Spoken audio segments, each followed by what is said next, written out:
just thinking, oh, one of my friends followed me on Twitch, which is great because now I have 5 followers instead of 4 followers. I've been like putting YouTube videos out, and I'm gonna do more of a retrospective once I'm a little bit further in. I think the results have been, well, it depends on whether you count absolutes or percentages, of course, because when it comes to absolute numbers, they're pitiful. But when you look at percentages, they're not that bad, or they kind of are average. YouTube has this thing where they rank your videos out of 10. Like the this one is a really good one, and this one is a mediocre, a 5 out of 10, and this one's a 10 out of 10.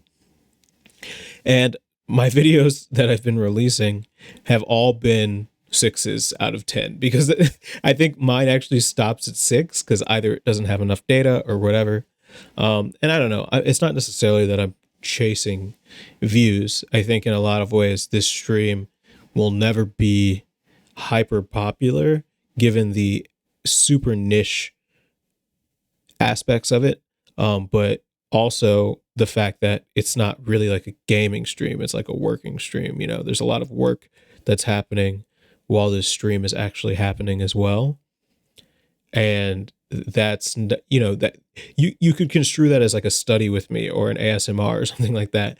And I've been pleasantly surprised by the number of clips that have come out of the process of streaming so far. But I think that there is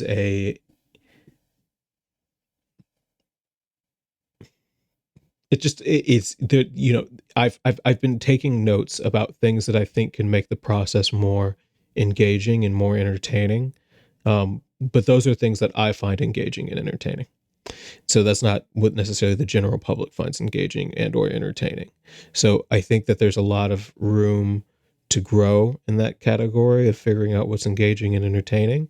But at the same time, I really wanted to be able to make more stuff on the internet, and streaming, I was talking to one of my friends yesterday, is a great way to fractionalize your business model. And the words that he used of fractionalize your business model were super poignant. And I didn't really have the words to articulate what that meant, but he's right. It's the input and output of a thing, a product, aren't necessarily always so clear, especially when it comes to information products, because a lot of information that's being generated is noise. So when you extract signal out of noise, that signal doesn't necessarily always happen at the end. It usually does because it's highly filtered and cleaned, but it doesn't always happen at the end. And I think that being able to go back and clip these streams and retrieve the signal from the noise when the signal just pops up in interesting places actually adds more value to the stream than would have existed if there was no if it was just the end video or it was just the end blog. So